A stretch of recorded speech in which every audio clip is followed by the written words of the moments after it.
Eu quero falar sobre algo que mudou a minha história. É um princípio que, quando ele é honrado, ele transforma homens comuns em príncipes. Ele transforma homens improváveis em líderes da sua geração. Mas esse mesmo princípio, quando ele é negligenciado, ele faz com que homens que nasceram para escrever uma história com Deus terminem a sua jornada se tornando um homem comum. E eu não sei, irmão, qual a tua expectativa, mas a minha expectativa é de morrer completamente vazio, cansado, e cumprir tudo que Deus me chamou para cumprir. Eu quero me gastar e deixar ser gasto. Eu quero pregar enquanto eu tenho voz. Eu quero correr enquanto eu consigo caminhar. Eu quero voar alto como águia. E eu quero ver a bondade do Senhor todos os dias da minha vida, gerando milagres, abrindo portas, liberando favor. E a minha pergunta é: tem mais alguém aqui que quer viver a plenitude de Deus, que quer viver algo com Deus sobrenatural? Alguém comigo aqui? Então o tema da mensagem de hoje é o poder do posicionamento. Eu vou falar de novo, alguém vai pegar isso daqui. Você precisa se posicionar. Fala para quem está do seu lado: você precisa se posicionar. O posicionamento, ele é interessante. O posicionamento de Adão, apesar de estar no jardim, gera não só sobre ele, mas sobre toda a descendência que vem a partir dele, maldição, afastamento, pecado, juízo, julgo. Mas a posição de Noé na sua geração gera não só sobre ele, mas sobre toda a sua genealogia: bênção, proteção, cuidado, provisão, governo, autoridade. Irmão, a verdade é que um homem posicionado não muda só a sua casa, mas ele estabelece uma bênção geracional sobre as gerações que vão vir depois dele. Um homem posicionado, ele cancela uma maldição hereditária e ele estabelece uma bênção geracional. Alguém está comigo? Diga amém. Um homem posicionado não perde tempo se queixando do pai que teve ou da ausência do pai que não teve, mas ele entende que a partir de agora os seus filhos estão contando com o tipo de paternidade que ele vai estabelecer. Um homem posicionado, ele entende que o fato de sermos vítimas de algumas circunstâncias não nos dá a oportunidade de assumirmos uma mentalidade vitimista. Um homem posicionado, ele usa o que tem no tempo que está, independente das circunstâncias, e ele estabelece aquilo que ele desejaria viver. Um homem posicionado, ele não tem tempo para reclamar, se comparar. Um homem posicionado está ocupado demais ouvindo os céus. Alguém comigo? Diga amém. Mas o homem fora da posição consegue fazer do jardim um inferno. Um homem fora da sua posição, ele consegue estar vivendo o maior romper da sua história e ainda assim o seu coração não está contente, porque ele compara o seu romper com quem está rompendo do lado. Ele compara a sua casa com uma casa prosperando do lado. Irmão, guarda isso aqui em nome de Jesus. Grande parte do que vamos viver e do quão saudável nosso coração vai estar não tem a ver com as circunstâncias que nos cercam, mas com a posição que você ocupa. Deus te chamou para uma posição no seu reino, e quando você ocupar esse lugar, todas as coisas te vão bem. Você vai ser feliz e próspero. Eu quero profetizar sobre alguém: você vai ser abençoado na cidade, no campo. Não há quem possa te resistir. Você vai sonhar os sonhos de Deus. Você vai falar o que Deus fala. Você vai ver o que Deus vê. Você vai viver o que Deus desenhou para você. Você vai ter uma fé inabalável a cada nova estação. Novos níveis, novas dimensões, novas realidades. Não importa o que pensam, o que te cerca, o que falam, você caminha debaixo de uma palavra. Foi impressa no teu interior. Você não se move por circunstâncias, porque você não caminha mais pelo que vê, mas caminha pelo que crê. E a fé que você carrega te torna inabalável. Você é como os montes de Sião, que não se podem abalar. Você se torna mais do que vencedor. Você não olha mais para as circunstâncias humanas, porque você decidiu olhar para a força da promessa que você carrega. Não importa como os seus gigantes estão, de onde vêm, não importa a estatura que eles têm, não importa a força dos ventos ou a altura das ondas, há uma palavra de Deus que foi derramada sobre você e ela é suficiente. Vamos, eu quero profetizar sobre alguém aqui nessa noite. Eu quero declarar em nome de Jesus uma estação de posicionamentos irrepreensíveis, homens de governo se movendo em fé, homens de autoridade se movendo em fé, homens visionários se movendo em fé. Avançaremos, romperemos e as portas do inferno não prevalecerão contra nós. Alguém comigo aqui em nome de Jesus. O homem posicionado muda a história de uma geração. E é para esse lugar que Deus te chamou.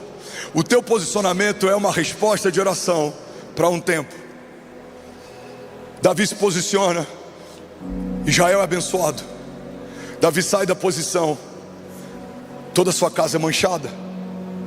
Sansão se posiciona, os inimigos são aniquilados. Ele sai da posição, é capturado e feito de palhaço pelos seus inimigos e morre, não se tornando o que Deus o chamou para ser. José se posiciona, não falta comida no Egito e nações se alimentam porque um jovem foi posicionado. Os irmãos de José saíram da posição, agora estão pedindo favor para alguém que um dia fizeram de escravo. Jesus se posiciona, como uma ovelha foi até o matadouro, não disse uma palavra. Judas sai da posição, se enforcou com a própria corda. Ao longo da história vemos homens que se posicionaram e alguns que saíram da posição que Deus estabeleceu. Ao longo da história vemos que homens comuns podem se tornar extraordinários se eles forem completamente dependentes do extraordinário de Deus. Mas ao longo da história também vimos homens extraordinários que tiveram um final triste e ordinário porque em algum momento pararam de caminhar debaixo da nuvem da direção de Deus. Irmão, eu vim aqui te lembrar que muitos na minha geração, com mais conhecimento, unção, com um histórico familiar ou de uma linhagem sacerdotal, poderiam estar vivendo o que eu estou vivendo, mas em algum momento da história saíram da posição. E é por isso que Deus pega alguém que até 20 anos atrás nem sabia quem Deus era, alguém improvável, alguém simples, alguém que não é culto, alguém que não é erudito, alguém que não vem de uma linhagem rica, alguém que não vem de ministério, alguém que não tem um sobrenome conhecido, mas Deus pega alguém que não é nada e Ele estabelece, porque a tua posição libera o teu destino, a tua posição afeta a tua casa. Daqui a algumas gerações, eu creio e eu declaro em nome de Jesus, alguém vai dizer: o meu bisavô teve uma visão e a partir daquele ano de uma igreja tão nova, estádios na nação passaram a ser ocupados. Não havia mais estádios disponíveis na nação, porque as igrejas começaram a dominar e não havia, e construíam mais e eles eram ocupados. Mas há algum tempo atrás, isso era impensável. Um jovem problemático que bebia muito, fumava muito, não sabia quem era e carregava um vazio, foi encontrado por um Deus que pode todas as coisas. Alguém comigo, diga amém. Eu estou contando a história do seu pastor, mas essa poderia ser a história também de Paulo. Alguém que perseguia igrejas, testemunhou o assassinato de mártires, agora carrega as maiores revelações do Evangelho. Essa é a história de Saulo, mas também poderia ser a história de Pedro.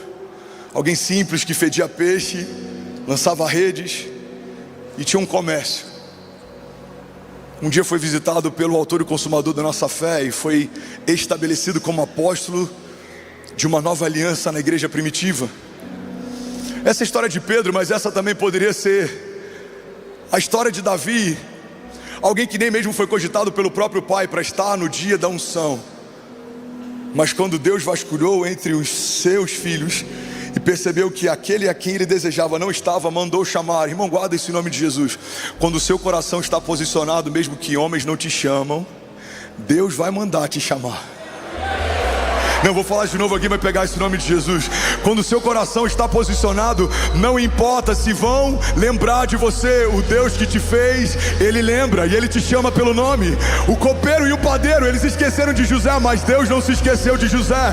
Mandou chamar no meio de um cativeiro. Irmão, eu vim aqui declarar que não importa a circunstância, o deserto, ou talvez até o cativeiro, se você permanecer e não desanimar, se você crer e não duvidar, se você avançar e não recuar, a promessa que Deus disse que aconteceria, eu vim declarar que já aconteceu. Alguém comigo aqui, diga amém. Aleluia.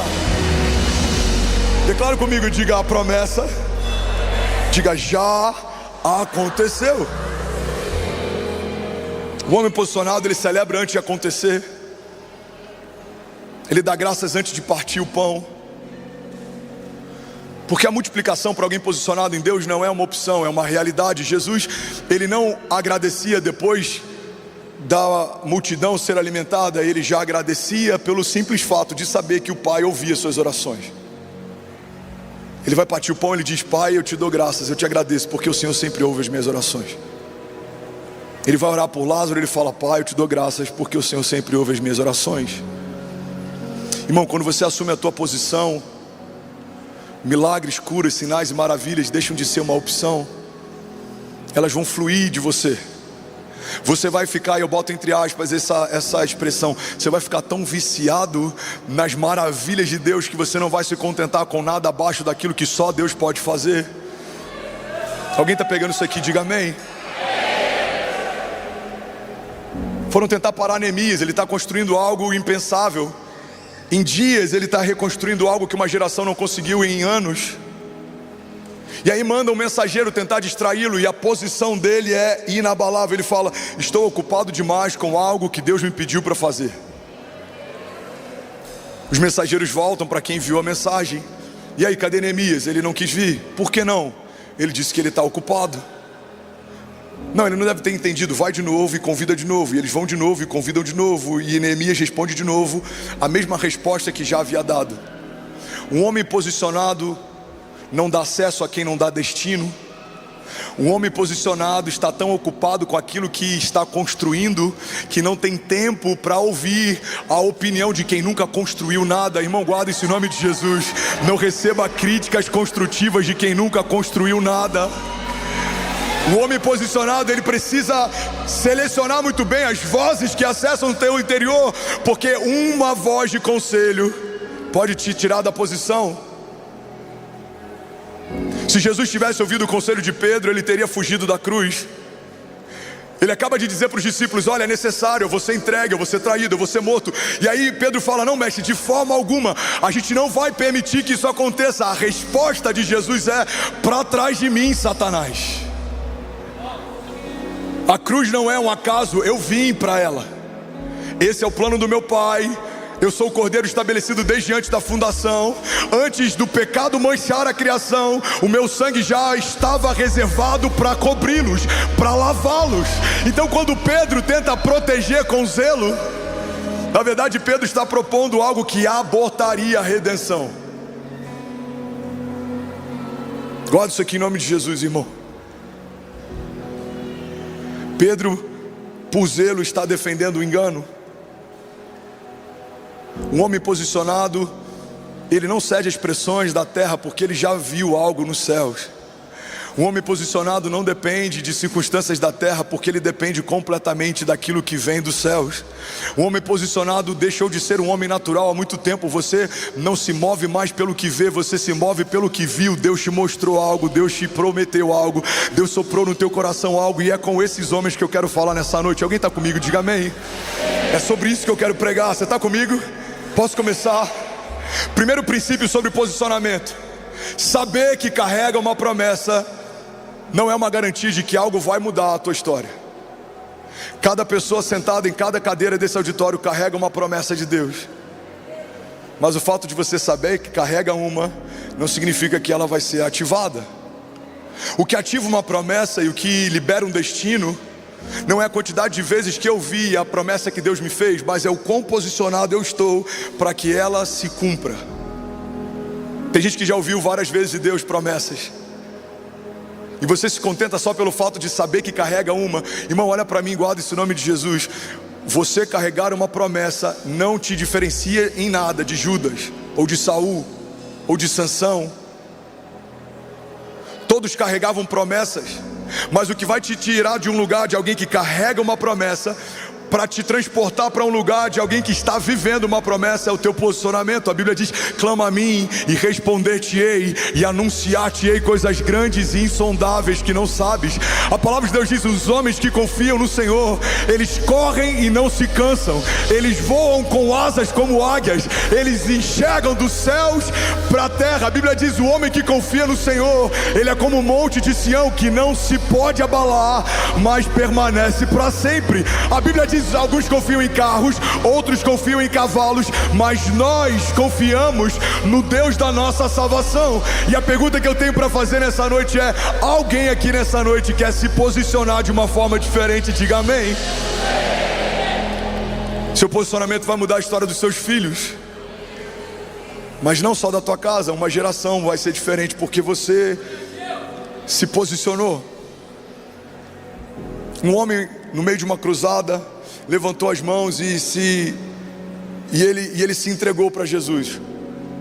E os relatos da época no diário desse avivalista dizem que naquela noite, em uma cidade, não houve tanta salvação como de costume, mas apenas um jovem foi salvo naquele dia, e o nome dele era Billy Graham. No meio de uma multidão, um avivalista tocou alguém que tocaria uma geração, e a terra nunca mais seria a mesma por causa do seu posicionamento. Agora a pergunta que eu me faço é: se aquele avivalista não pregasse, será que Billy Graham teria sido tocado? E se ele não fosse, será que os estádios teriam sido tocados? E se os estádios não fossem, será que todos os presidentes americanos nas últimas 3 décadas buscariam conselho num homem de Deus? E se isso não acontecesse, será que algumas coisas não teriam sido diferentes? Irmão, o que a gente precisa entender é que um posicionamento muda a história, mas a ausência de um posicionamento pode criar um buraco numa geração também. Existem famílias à espera do teu posicionamento. Ei, olha para mim, tem alguém à espera do seu testemunho de milagre para passar a crer em milagres. Tem alguém que vai ouvir o testemunho do que Deus fez na tua história e vai passar a crer que Deus vai fazer na história deles também. Alguém comigo aqui? Tem alguém que vai ouvir aquilo que Deus está fazendo, como Deus está te conduzindo, como Ele está te guardando, e ele vai passar a crer, e ele vai passar a se entregar, e a entrega dele vai gerar novos milagres, e algo vai acontecer. Alguém comigo? Diga amém. João 15:8 diz: o meu Pai é glorificado pelo fato de vocês darem muitos frutos, e assim serão meus discípulos. João 15:8. O meu Pai é glorificado pelo fato de. A Bíblia está dizendo que o que glorifica a Deus não é só o fato de frutificarmos, mas é o fato de frutificarmos de forma superabundante, porque dessa forma nos tornamos discípulos de Deus. Irmão, você não foi chamado por Deus para receber só uma medida que vai ser derramada sobre a tua casa. Você precisa entender que é algo que vai além de você. Existe uma bênção de Deus que vai ser derramada sobre você, mas ela vai escorrer sobre quem está perto de você. Existe uma provisão de Deus que vai ser confiada em você, mas ela não é só sobre você, ela precisa tocar pessoas que estão no seu entorno. Alguém está pegando isso aqui em nome de Jesus? É por isso que muitas vezes me incomoda quando pessoas tentam criticar a velocidade, ou o tamanho, ou a visão, ou a excelência. Eu estava gravando um podcast essa semana, e aí eles estavam citando matérias que saíram na Globo, ou que saíram no UOL, falando sobre a nossa visão, e em um dos trechos da matéria, o jornalista diz: essa igreja é megalomaníaca. E aí a pessoa no podcast falou: o que você tem a dizer sobre a cobrança desses ingressos tão caros para esse evento? E eu comecei me justificando. Eu falei: olha, quando a gente vai viajar, a gente precisa pagar um ticket para embarcar no avião. Quando a gente vai fazer tal evento, a gente precisa. E eu comecei a tentar me justificar, e aí Deus falou comigo: para de se justificar e confronta quem te confronta. E aí do nada, você vai ver esse corte. Eu falei: agora, irmão, quer saber? Eu falei com ele: eu acho pouco um estádio. Numa nação em que 70% da população se diz cristã, eu acho que só um estádio alugado no 31 de dezembro em São Paulo denota algo. Há uma omissão por parte dos cristãos, porque não deveria haver estádio suficiente para que a igreja de Jesus ocupasse. Eu acredito que vai chegar um momento, se nós nos posicionarmos, em que as prefeituras vão dizer: olha, a Avenida Paulista a gente tem que deixar deixar para a igreja, porque não há outro lugar em que mais de 10 milhões de pessoas se reúnam. Então esse show coloca em outro bairro, porque os melhores espaços da cidade estão reservados para a igreja de Jesus. Alguém comigo aqui, diga amém. O que você acha, pastor? Eu acho pouco. Eu acho que a gente ainda não entendeu. Eu acho que tem gente achando que ainda é sobre um evento, é sobre uma ocupação, é sobre uma mensagem. Irmão, você já parou para pensar que há uma possibilidade de no dia 31 de dezembro, nem que seja por 1 minuto, um culto cristão passar o Ibope da Globo numa transmissão de virada de ano? Você já parou para pensar? Vamos pensar um pouco junto aqui. Que se isso acontecer, outras emissoras podem falar: não, peraí, talvez não seja uma má ideia dar espaço para a igreja no nosso canal. Você viu o que aconteceu dia 31 de dezembro? Já tem outros clubes que entraram em contato comigo. O diretor de um clube falou: Pastor André, o nosso clube está à disposição caso a igreja queira fazer algo. A gente precisou de muito esforço para entrar, mas eu creio que em algum momento eles vão dizer: entrem, porque nós entendemos que não há nada mais poderoso do que a igreja de Jesus posicionada. Alguém comigo aqui, diga amém. Aleluia. Mas o que fere a igreja? A própria igreja. Tem mais soldados mortos em combate por fogo amigo do que por fogo dos nossos inimigos. Aí um dos pastores, eu nem ia falar sobre isso, mas eu senti de falar e eu vou compartilhar. Eu estou em casa, amém? Quem fala o que quer, ouve o que precisa ouvir. Aí citaram: pastor fulano de tal, da comunidade tal, diz que tudo isso é sobre lucro, a igreja se tornou um comércio. Pastor, o que você pensa sobre? Primeiro, eu não sei quem ele é. Talvez se ele começar a fazer algo relevante a ponto da gente ouvir falar sobre, eu saberia. Mas provavelmente ele tem muito tempo criticando quem está construindo algo muito grande, e por isso a gente não sabe ainda quem ele é. Mas uma coisa eu sei, quem não está construindo sempre tem uma opinião sobre a construção de quem está. Quem não está visionando sempre tem uma opinião sobre quem está. Quem não está avançando sempre tem uma opinião sobre quem está. Mas estamos posicionados como Neemias. Estamos ocupados demais, fazendo o que Deus nos chamou para fazer. Não dá tempo para sair da obra. Deus está nos chamando para uma coisa nova. Alguém comigo, diga amém. Aí eu chamei o time e falei: time, me passa por favor qual que é o valor que custa esse evento por pessoa. Você sabe quanto custa por pessoa esse evento? Você quer saber? Cada pessoa nesse evento custa pra gente R$400. Então se você está pagando 100, tem alguma cadeira que custa muito mais, pagando para você estar.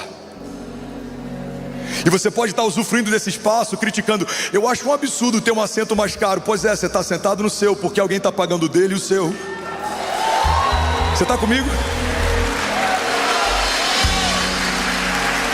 Eu acho um absurdo a igreja cobrar, eu também, mas eu também acho um absurdo o Allianz cobrar, a companhia de energia cobrar, o gerador cobrar. A igreja não é sobre quanto custa para ocuparmos, é sobre porque ainda não temos um estádio.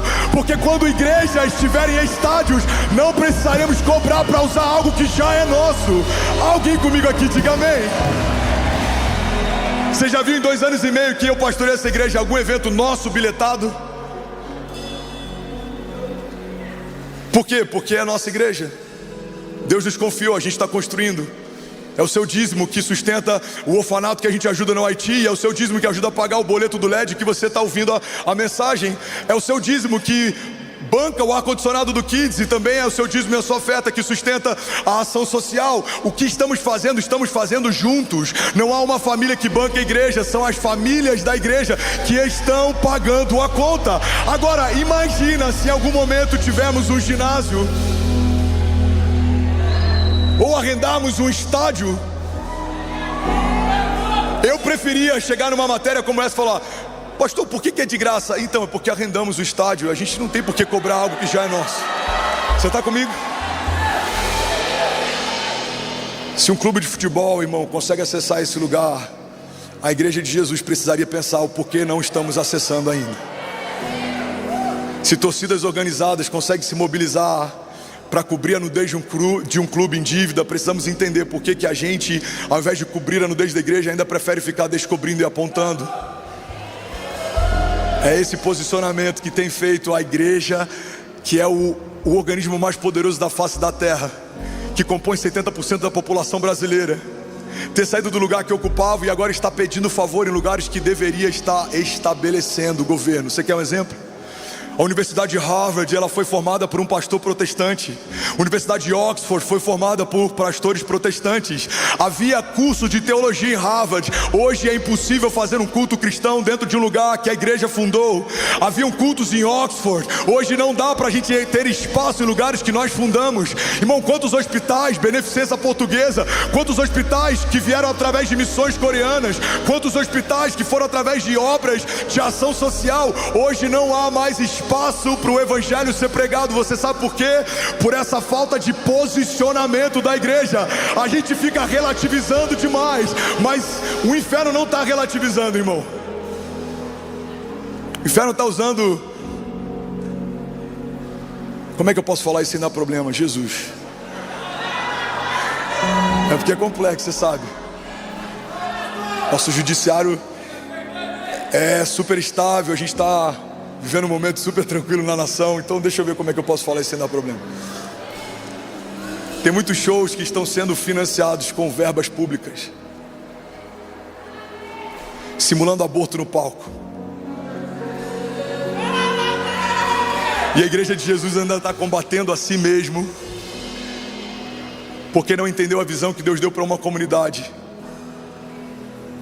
Porque não somos o organismo social mais poderoso da terra? Porque a nossa posição nos divide. Porque quem não ajunta espalha. A gente precisa entender que temos mais coisas que concordamos do que divergimos. A gente precisa entender que se uma vida vale mais do que qualquer coisa, só a salvação que Deus tem gerado nesse lugar já é um fruto que justifica qualquer diferença teológica ou doutrinária. Precisamos entender que nunca foi sobre a cor da parede que pintamos as nossas igrejas. Precisamos entender que nunca foi sobre o tipo de roupa que a gente veste enquanto prega. Eu falei sobre isso um tempo atrás, mas eu preciso falar de novo. Quantas pessoas ficam afrontadas quando eu prego de boné? Nunca foi sobre o boné que eu uso, mas é sobre a esposa que eu tenho, o casamento que eu tenho, o governo da minha casa. É sobre um púlpito puro. Igreja não é sobre a cor das paredes. Uma parede branca não torna uma igreja santa. Uma parede preta não torna uma igreja mundana. Esse é o nosso desafio. Somos modernos, mas não somos mundanos. Alguém está comigo? Diga amém. Tá tudo bem, tá tudo bem o UOL bater. Tá tudo bem a Globo bater. Mas não dá para a igreja bater na igreja. Faz sentido? Não dá. Não dá para você estar aqui recebendo tanto da visão, em um momento, porque você divergiu da visão, você fala: não, isso eu não vou colaborar, eu não vou participar. Você ainda não entendeu que não é sobre você, é sobre nós. Tudo que Deus faz a partir da igreja, Ele faz no plural, desde Gênesis. Façamos o homem a nossa imagem e semelhança. Até o Pai não abriu mão de fazer em conjunto, o Pai, o Filho e o Espírito Santo, desde o princípio, fazendo todas as coisas. O que vai mudar essa geração? O meu posicionamento? Não, o nosso. É eu falar de Jesus no culto, você falar de Jesus em casa, o seu filho falar de Jesus na escola, o seu gerente falar de Jesus para os funcionários. Precisamos ocupar os lugares que perdemos, igreja. Precisamos reocupar os lugares que são nossos por direito. E eu não estou falando sobre religião, eu estou falando sobre posicionamento. A palavra de Deus nos garante que a igreja vai avançar e as portas do inferno não prevalecerão contra nós. Alguém comigo aqui, diga amém. Aleluia. Você tem que se posicionar. Fala para quem está do seu lado, você precisa se posicionar. Posso abrir meu coração aqui hoje? Estou quebrando todos os protocolos. Você sabe por que a gente tem que cobrar ingresso? Porque os milionários ainda não entenderam que essa conta poderia ser deles. E eu vou deixar um desafio aqui. Sabe qual é o custo desse evento? 12 a 15 milhões de reais. E o que está no meu coração para o ano que vem é: se alguns homens de governo se posicionarem, a gente poderia abrir 2 estádios sem que ninguém pagasse nada e convidar as igrejas para participar. Alguém está comigo? Me ajuda na conta aí. 100 mil reais, quantos empresários precisariam ajudar para fazer 15 milhões? 150? Você sabe o que é isso? Não é nada. Você sabe por que o estádio não está com portas abertas, a gente falando vem quem quiser? Você sabe por que a gente não está enviando ônibus para congregações pequenas e lugares simples? Você sabe por que a gente não está alugando mais 1 ou 2 estádios para fazer simultaneamente e falar: São Paulo, estamos aqui para derramar sobre a cidade. Não viemos pedir, viemos derramar. Você quer participar? Seja bem-vindo. É a sua igreja, a igreja de Jesus. Você sabe por quê? Porque a gente ainda não entendeu a nossa posição no reino. Eu falei sobre isso 2 anos e meio atrás. Deus me trouxe para fazer Cruzadas de Milagres. Eu abri uma tour, vendemos 10 mil passaportes em uma semana. Eu não tinha nada, do nada eu tenho 800 mil na minha conta. Você sabe o que eu fiz? Eu derramei. 30 e poucos anos fiz a minha primeira oferta de quase R$1 milhão. Eu estou no Geonesse Arena, 18 mil pessoas, uma arena olímpica lotada, 5 mil do lado de fora, não cabia mais ninguém. Gente sendo curada, muleta levantando, gente sendo tocada. Você já ouviu aquela música do Marcelo Marques? Eu tenho você, eu vaguei o mundo afora, gravada ao vivo na Cruzada Incendiário. Sabe quanto é que custou aquele evento? Para quem foi, não custou nada. Porque Deus levantou pessoas. Eu só fiz uma live e pessoas de norte, sul, leste, oeste, outros estados começaram a financiar Cruzadas de Milagres. Irmão, teve gente sendo curada, teve gente sendo tocada. Até hoje eu recebo testemunhos. Eu lembro que quando eu entrei no palco, eu olhei aquele mover, eu falei: Deus, obrigado por ter condições de alguma forma prover uma mesa como essa. Eu experimentei nas Cruzadas de Milagres esse princípio que de fato melhor é dar do que receber. E eu quero lançar esse desafio. Se faz sentido para você, me procure em algum momento e vamos sonhar isso junto. Eu imagino que em algum momento a gente pode alugar o Itaquerão, o Morumbi, o Allianz, fazer uma virada de ano gratuita, aberta para a igreja. Alguém comigo aqui? Eu consigo imaginar um fenômeno acontecendo, um fenômeno social. Eu consigo imaginar a prefeitura tendo que mudar toda a questão de urbanismo, tendo que mudar toda a questão de trânsito. Por quê? Porque a igreja ocupou 4 estádios, nunca se viu algo como esse. E eu não estou falando sobre um movimento, não. Eu estou falando sobre a igreja de Jesus tocando momentos que são decisivos na história. Irmão, não é qualquer dia. Estamos acessando um novo ano, profetizando sobre 2025. Estamos celebrando o que passou e trazendo à existência o que vamos viver.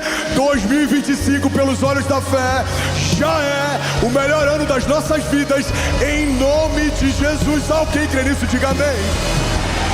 Aleluia, aleluia. Eu pedi para o meu time algo que começou a queimar no meu coração essa semana. Falei: mapeia todos os orfanatos de São Paulo, e todos que quiserem participar, a gente vai mandar um ônibus e vai trazer os órfãos, e eles vão ser abraçados, e eles vão passar uma virada de ano que eles nunca vão esquecer. Você consegue imaginar? Produção, eu não lembro quantos órfãos a gente mapeou que tem em São Paulo. Eu não lembro se são 5 mil ou 2 mil e...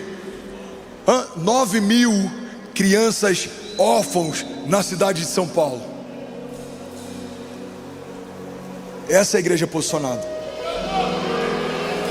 Essa é a igreja posicionada. Você vai estar com seu filho celebrando, mas alguém que não tem o pai vai estar no mesmo lugar que o seu filho está. Por quê? Porque a tua paternidade escorre. Uau, a tua paternidade se estende, porque não é só sobre a sua casa, não é só sobre você. Deus está confiando algo a você que vai escorrer de você, vai além de você. Os seus filhos serão abençoados, os filhos dos seus filhos, e aqueles que caminham ao teu lado, porque Deus te estabeleceu. Você se tornou uma fonte de favor. Você emprestará às nações, mas não pedirá emprestado. Vamos, alguém recebe isso em nome de Jesus? Levante as suas mãos, deixa eu profetizar sobre você. Pai, eu profetizo profetizo uma onda de avivamento e de milagres financeiros sobre homens e mulheres posicionados, homens que vão pagar a dívida de órfãos, viúvas, que vão investir no teu reino, que vão sustentar bases missionárias, que vão ajudar na plantação de novas igrejas. Pai, nós declaramos em nome de Jesus, aquilo que o Senhor começou em nós não vai parar em nós, e isso vai se multiplicar. Nós declaramos uma igreja viva, posicionada, que não pede favor, que não pede licença, que avança, e as portas do inferno não prevalecerão.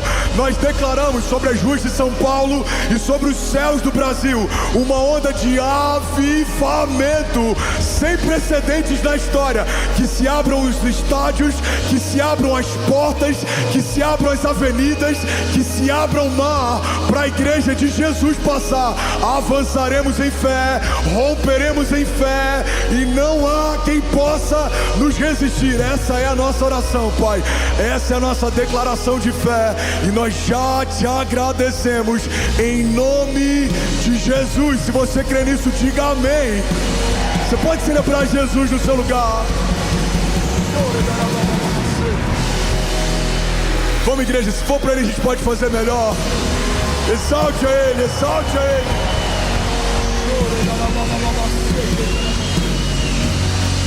Aleluia. Alguém pode dizer ainda bem que eu vim em Jesus? Existe um princípio que gera muito temor em mim. O entendimento de que se Deus não puder contar comigo, Ele usará outro para fazer história.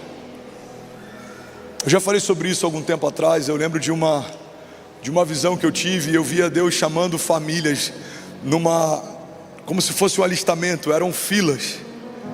Eu estava ansioso para que Ele chamasse o meu nome, e Ele chamou família Fernandes. E eu olhei para trás, estava a Kezinha e os nossos filhos, e aquilo me deu uma paz. É como se Deus falasse: filho, se eu voltasse hoje, toda a sua família estava alistada. Servo bom e fiel. Irmão, no final da nossa história é sobre isso, porque a nossa vida é efervescente. A nossa vida é efervescente. Você pode ter uma fortuna, mas por mais que ela seja extraordinária, ela dura algumas décadas. Isso é muito pouco para quem foi gerado na eternidade. Você pode ter dons e talentos, mas se você usa só para o seu ofício, isso é muito pouco comparado àquilo que Deus confiou a você. Deus te chamou para algo que vai além de você. Deus te chamou para algo que vai além de uma geografia. Deus te chamou para ser resposta de oração para um tempo. Deus te chamou para que você seja fonte de recursos para quem precisa. Alguém está comigo? Diga amém. Deus te chamou para suprir necessidades. Deus te chamou para socorrer quem precisa. Eu não sei você, mas eu já precisei, e é tão maravilhoso você ver o cuidado de Deus quando, sem pedir, alguém te socorre. Eu já recebi ajuda. Eu lembro de Kezinha grávida e envelopes de R$100 na caixa de correio para eu poder fazer compra. Irmão, que bálsamo que era R$100 no meio de uma conta vazia, uma despensa com poucas coisas. Hoje o que Deus tem feito é tão constrangedor. Não tem como você usufruir da dupla honra de Deus e não ter empatia com quem ainda está no lugar que um dia você esteve.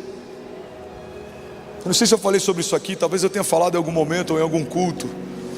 Eu estava pregando em Orlando uns 4 anos atrás, e eu estava falando sobre como as cicatrizes geram empatia. Uma das coisas mais poderosas que a gente vive quando vence um deserto é o fato da gente saber o que outros estão passando, porque a gente um dia já passou por aquilo. Alguém já passou por algum deserto que você foi marcado e você não consegue ser insensível quando vê alguém passando pelo que você passou? Eu estava pregando sobre isso e eu falei, e eu dei meu testemunho quando a gente foi despejado. Eu perguntei: tem alguém aqui que tem a possibilidade de ser despejado? Se tem alguém, levanta a mão. E aí uma pessoa levantou a mão na primeira fileira, e era alguém do meu staff. Eu lembro que eu olhei para ele e falei: filhão, você? Por que você não me falou, cara?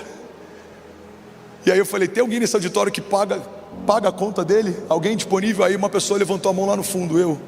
Eu falei: você pode pagar o aluguel dele? Ele nem perguntou quanto que era. Falou: posso. Eu falei: então vem correndo, dá um abraço nele. Os dois se abraçaram e começaram a chorar. E aí eu fiz uma pergunta. Eu chamei ele e falei: qual que é o seu nome? Aí ele falou o nome. Eu falei: você já foi despejado alguma vez? Aí ele começou a chorar. Já. Falei, sabe por que você está cobrindo a dor dele? Porque você já sentiu essa dor, você sabe como dói. E é por isso que Deus te tirou desse lugar, porque você está posicionado para ser resposta para pessoas e lugares que um dia você estava, mas Deus te tirou, você não está mais lá. Pega isso aqui em nome de Jesus, irmão. Hoje aconteceu algo interessante, posso compartilhar? Quando a gente veio para o Brasil para fazer cruzadas de milagres, a gente veio com roupas para ficar 15 dias. E quando Deus disse que era para a gente ficar aqui em Alphaville, a Céci nunca mais voltou na nossa casa para desfazer o quarto dela. A Kezinha nunca mais voltou na nossa casa para desfazer a nossa casa. A gente literalmente foi arrancado de um lugar e transportado para outro. E eu lembro que a Céci, por 3 anos e pouco, os nossos móveis eram todos doados. A gente chegou em Orlando e a gente recebeu doações, imóveis e no último ano a gente começou a conseguir comprar algumas coisas. A gente foi na IKEA, a gente foi na USL, mas a gente começou a montar a casa. E a Céci estava toda feliz, ela queria um quarto, se eu não me engano era borrô, o estilo que ela queria. E aí estava todo decoradinho e ela estava toda feliz com o quarto. Ela montou aquele quarto, mas ela nunca foi para desmontar.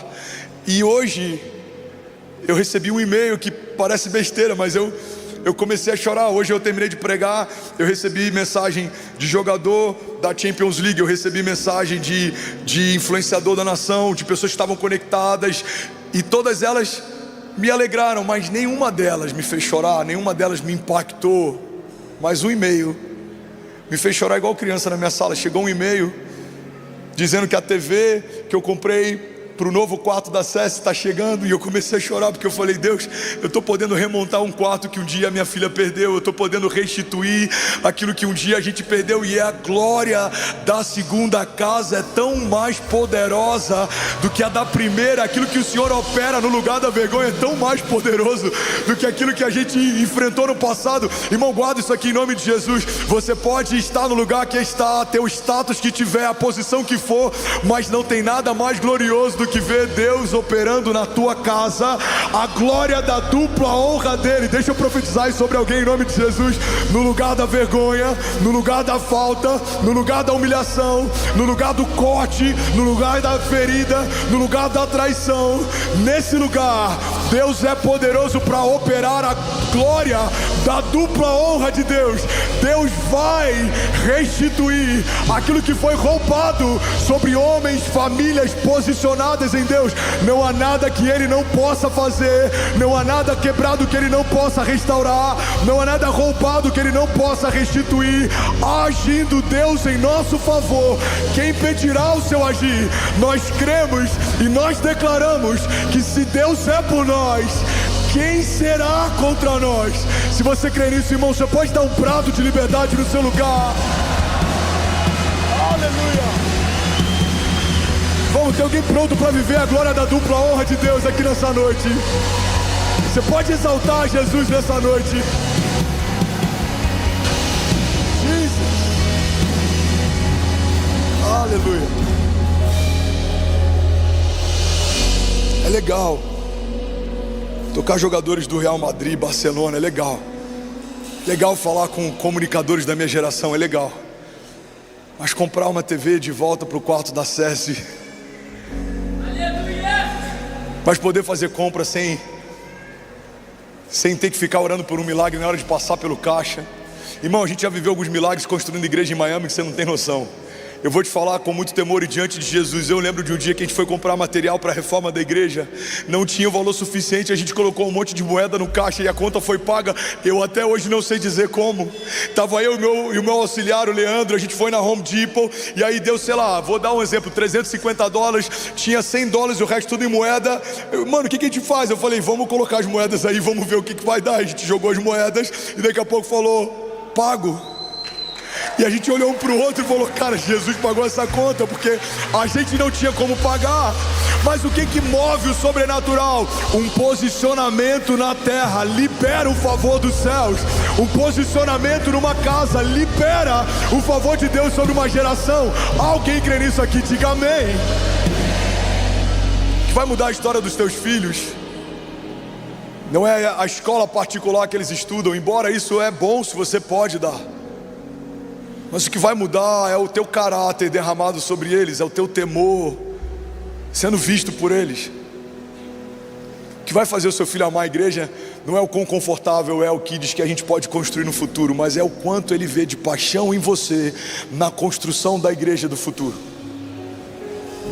Uma das coisas que gerou uma crise na igreja americana é que famílias escolhem a igreja pelo nível de conforto que as igrejas fornecem. Tem vídeos institucionais que parecem mais um portfólio das nossas dependências do que qualquer outra coisa. Famílias na América têm escolhido igreja pelo estacionamento ou pelo conforto do kids. Irmão, a gente precisa entender que o que vai fazer os nossos filhos amarem a igreja não é a estrutura do kids, é o nosso coração. Eles têm que ver o nosso coração tão derramado e posicionado que eles vão falar: quando crescer eu quero ser igual ao meu pai, quando crescer eu quero ser igual à minha mãe. Uma das coisas que mais me pega é ver a Cécia ou o Benício com um crachazinho de voluntário. Todas as noites quando eu vou botar a Cécia para dormir, tem um crachá em cima da prateleira dela escrito voluntário. A minha filha tem a alegria de poder em alguns momentos servir como voluntário. E, meu irmão, a Bíblia diz que se crescermos nesse caminho e ensinarmos os nossos filhos nele, quando eles crescerem não se desviarão. Deixa eu profetizar sobre algum pai, sobre alguma mãe aqui em nome de Jesus. O teu posicionamento vai liberar o destino do teu filho. O seu filho vai ser arrastado pelo teu exemplo. Não é o teu sermão, não é a tua exortação, não é o teu bom conselho, é o que você faz. Quando você acha que ele não vê, ele vai se inspirar em você e ele vai ser maior do que você. Ele vai tocar nações que você não tocou, ele vai chegar em níveis de fé que você não chegou. Os seus filhos, em nome de Jesus, serão poderosos na terra, serão poderosos na terra, serão tementes ao Senhor, caminharão debaixo da bênção de Deus, serão dependentes em tempo e fora de tempo, serão como uma árvore plantada junto ao ribeiro das águas, que até em tempos de seca permanecem frutificando, darão um fruto certo no tempo certo. Eles terão a sua esposa ou seu marido assentado como uma videira frutífera na mesa, e os seus filhos como brotos de oliveira ao redor dela. Assim será a sua descendência, caminhará sem ter vergonha ou mancha ou mácula, serão gloriosos em nome de Jesus. A glória de Deus estará sobre a face deles. Aonde eles entrarem, algo diferente vai acontecer, não porque eles tiveram só uma boa criação, mas porque eles carregam o mesmo poder que ressuscitou Jesus dos mortos. Eles caminharão em milagres, eles se moverão em milagres, eles dependerão de milagres, eles se tornarão milagre. E o testemunho dos seus filhos vai edificar o testemunho dos seus netos, e os filhos dos seus filhos, e os filhos dos filhos dos seus filhos, até a 1000ª geração, caminharão debaixo da bênção de Deus, porque em 2024 você decidiu se posicionar, e a tua posição é como uma semente no reino de Deus. Ela sai do seu bolso, da sua mão, mas não sai da tua história. Cada lágrima é uma semente, cada tempo servindo ao Senhor é uma semente. Tudo que você tem derramado no reino de Deus será colhido pelas gerações que virão depois de você. Daqui a algumas décadas não estaremos mais aqui, mas os nossos filhos colherão os frutos que estão sendo semeados nesses dias.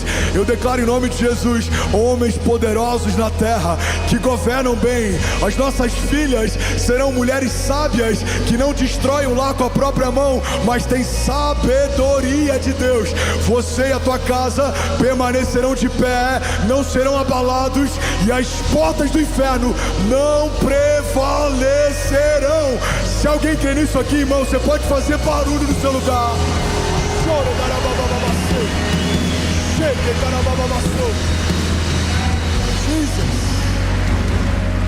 Jesus.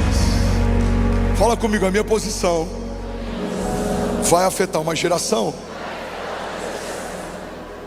Tiago diz assim, 2:26: assim como o corpo sem espírito está morto, também a fé sem obras está morta.